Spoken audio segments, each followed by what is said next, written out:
Shadow Generations. Considered as a series masterpiece by many, this game is extremely loved not only by fans, but by casual players too that don't necessarily know much about Sonic, and that is for many good reasons. The game itself is really polished, the gameplay is fun and replayable, the presentation is on point, the story is actually pretty good, and the music is...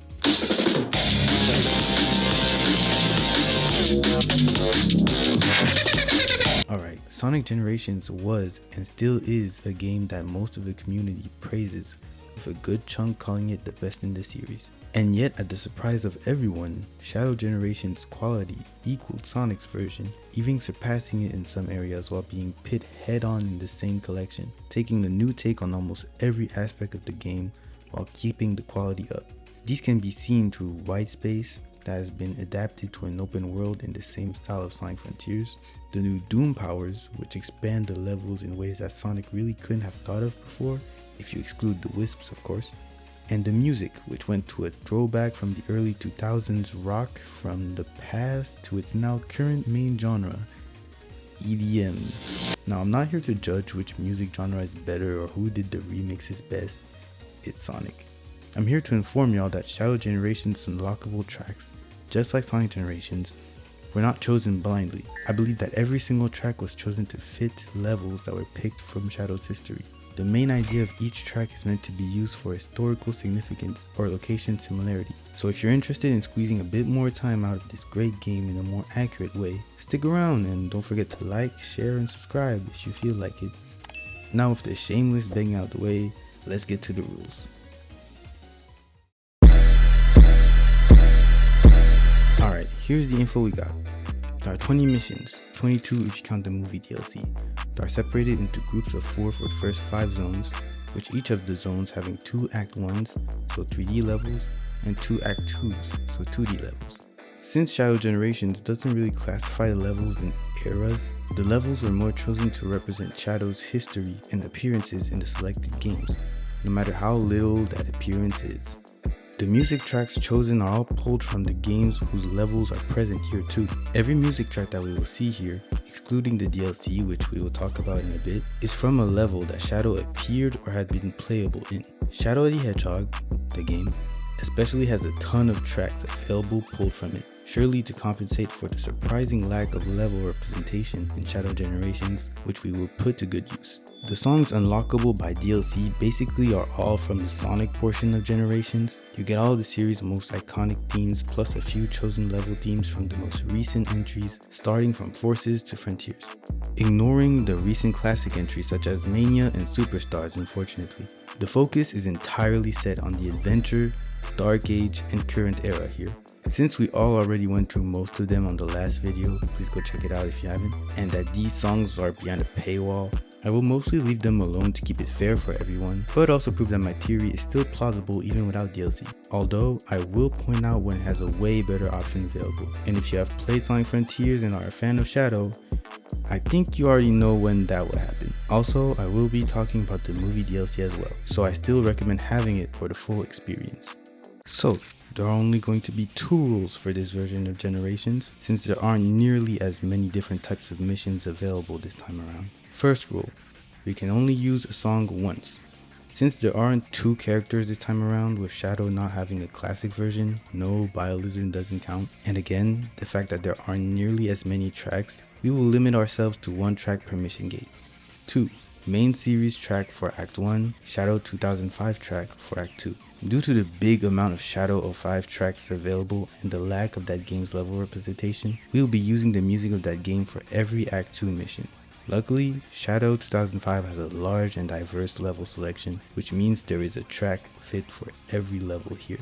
Hard mode levels and hard versions of bosses will have the freedom to get whatever music track that fits best, since hard mode challenges are less significant story-wise, as they are basically tougher versions of Act 1-1s, and bosses on the contrary have defined past and history that can demand a precise corresponding track. Speaking of the hard versions of the challenge gates, if you have the DLC, I will often recommend using the main theme of the represented game and Shadow's own theme in that game, with exception being when he doesn't have one, In these cases, I would recommend getting music tracks that represent the selected level instead.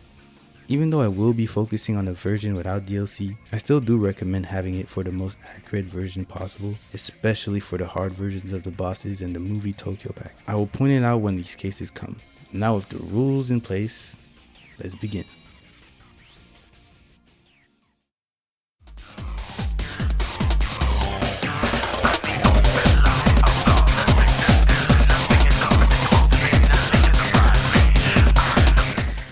Since we are picking music for Space Colony Arc, we will be using all the level themes that are specifically used in the arc, starting off with Final Chase.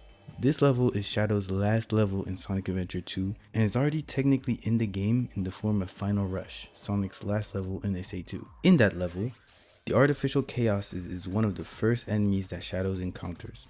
They are practically in every section of the level, and every type that can be found in Final Chase can be found here. So for those reasons, I think this song fits pretty well here. I frankly think also that Final Chase should have been given a remix instead of Final Rush, since it's, Shadow's level, not Sonic's.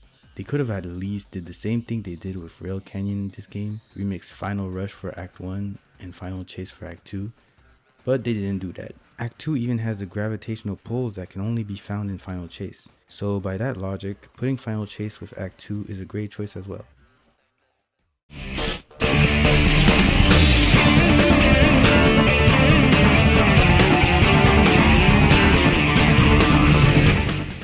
Space Gadget is the 5th level of the semi-hero route in Shadow 05. In that level, you can either race against Sonic for Shadow to remember his fight against him in State 2.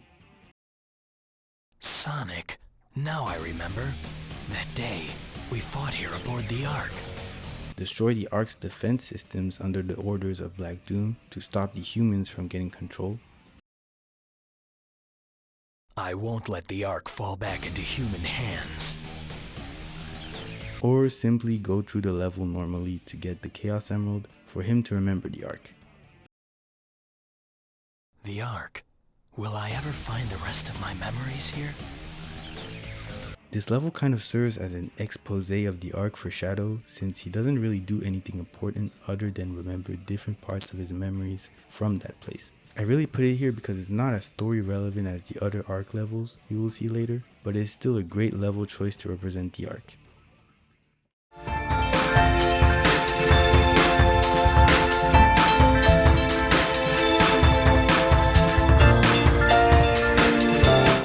Lost Impact is the 5th level of the semi-hero route in Shadow 05. In that level, Maria asks Shadow to help the scientists by getting rid of all artificial chaos in the Ark, which is fitting since this is exactly what you got to do here. This level is mostly regarded as the toughest and worst level in the game, especially because of an unfair glitch in it that makes it impossible on your first try, which is why I decided to use it for the hard version of Artificial Chaos Counter instead of Act 1-1. Fun fact about this level too, this is the only one without a dark route. It's either you accomplish Maria's mission or you escape into a safe room with her, which is not necessarily a villainous action. The fact that one of Maria's missions, which is found in the pure hero route, has been technically brought to Generations really cements the true nature that Shadow chooses at the end of the game. If you have the DLC, Live and Learn is also a good option to represent Sonic Adventure 2.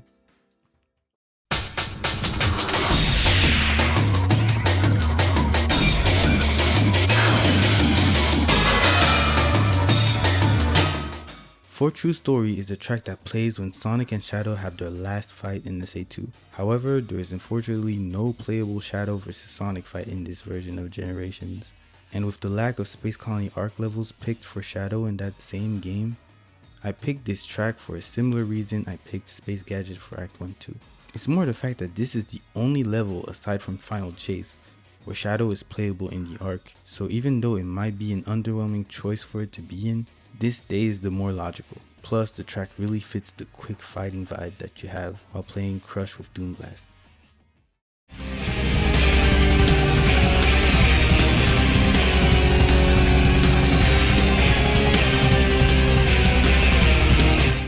In Cosmic Fall, the 6th level of the semi-hero route in Shadow of 5, you traverse through a collapsing space colony arc where all the platforms are falling into orbit in real time, which is basically the same thing that is happening in this level. Chaos Control Master level 1 consists of you racing through various falling platforms while using Chaos Control in order to keep them afloat longer. The similarity in both levels having you traverse the arc while the platforms are crumbling makes it so this track really fit like a glove here.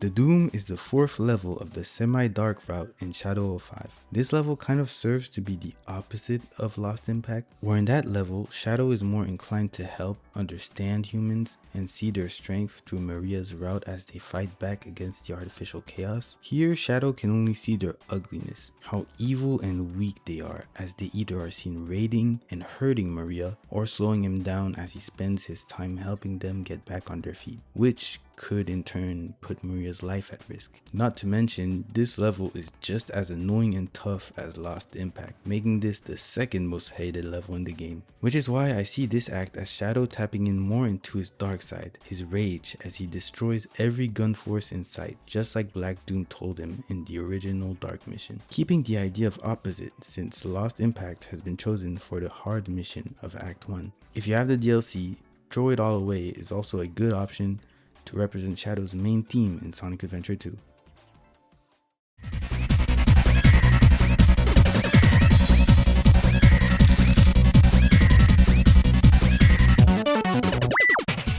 Aim and fire with Chaos Spear consists of Shadow taking down a set number of targets before getting to the goal and before the time runs out. This challenge is unique to Rail Canyon's area and is the only one that sort of feels like a recreational game compared to the other challenges. It may even be reminiscent of the targets that you had to aim and hit in fly formation in Sonic Heroes in a few areas. This is why I believe Bingo Highway, Casino Park's second half from Sonic Heroes, and personally, my favorite casino themed level in the series, has been specifically chosen for this level. That level also has fun game-like missions or gimmicks where you have to collect a certain number of tokens or simply the optional casino chips for bingo. Playing this track during this challenge really lightens the mood while still fitting the level, making it feel even more like a Sonic Heroes level than before. This is also one out of the 2 level tracks that have been picked from Heroes, and seeing the mood of the other one, there really isn't a better option for this one.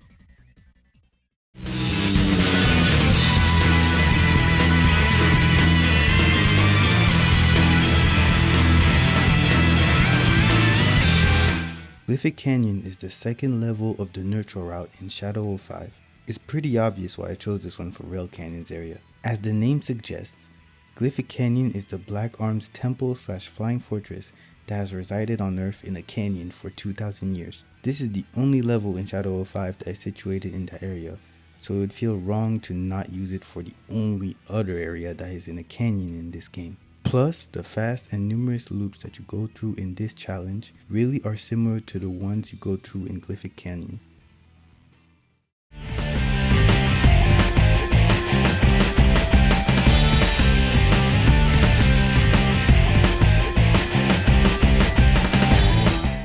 Skyrail is Shadow's 3rd level in Sonic Adventure 2.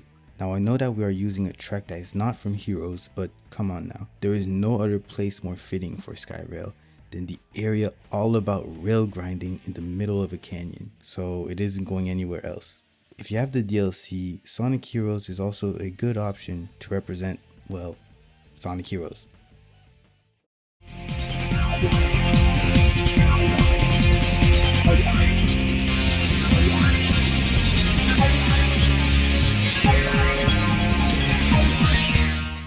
Final Fortress is Sonic Heroes' last level in the game, but here's a fact that you may forget about it if you're a normal person that doesn't live out of Sonic Heroes' existence. In that game story, Rail Canyon / Bullet Station is the area where all the teams believe is their endgame before getting tricked by Neo Metal Sonic. Team Sonic believes that this is where they will stop Eggman, before realizing that they got tricked with the fake Eggman, revealing to them right after that the Egg Fleet is where they really should have gone to. Team Dark thought that this was where they would capture Eggman for Shadow to get answers on his past, Rouge to get the location of his secret treasure, and finally Omega for his revenge. Shadow literally tells Omega, Capture him first, then you can have your revenge, Omega. But unfortunately, Shadow only got a glimpse of what he wanted by finding a destroyed Shadow android.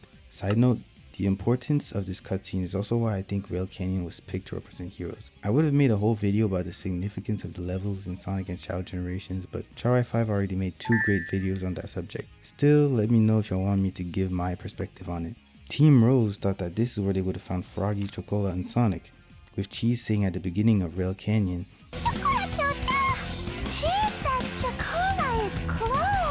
and Big smelling Froggy's scent. Don't ask questions, I don't know how this cat works either. And Amy believing that they found Eggman before Sonic, so if they beat him now, he will arrive with the job already finished and fully grateful to her, before again being tricked and Amy realizing what's truly going on. Team Chaotix literally thought that their mission was over, with Vector already congratulating the team at the end of the boss fight, before Eggman chiming in and telling him that the job's not finished. Job finished? I don't think so.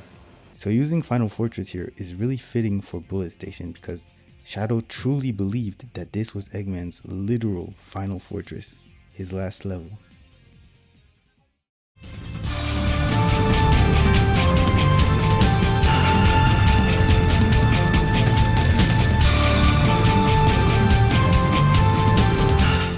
Sky Troops is the 4th level from the neutral route in Shadow 05. The level is the Black Arms Flying Fortress, Cliffy Canyon, that has finally took flight.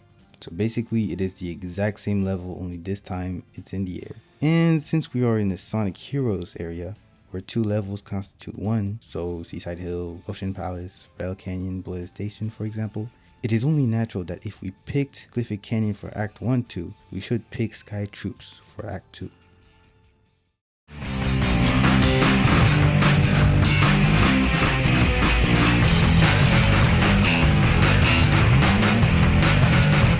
Iron Jungle is the 5th level of the neutral route in Shadow 05. In that level, you go through one of Eggman's secret base to either protect him from Gun or confront him with Omega. I picked this one for the similarity it has in its context with Bullet Station, where it's practically the same thing going on the hero mission. Team Dark going through Eggman's base to confront him. You even have to take down one of his flying ships, just like the boss at the end of Bullet Station. If you have the DLC, this machine is also a good option to represent Shadow's main theme in Sonic Heroes.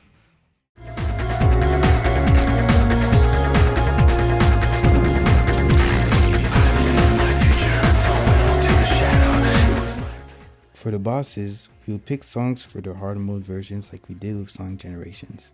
And just like Sonic Generations again, we really don't need to look that far for an answer.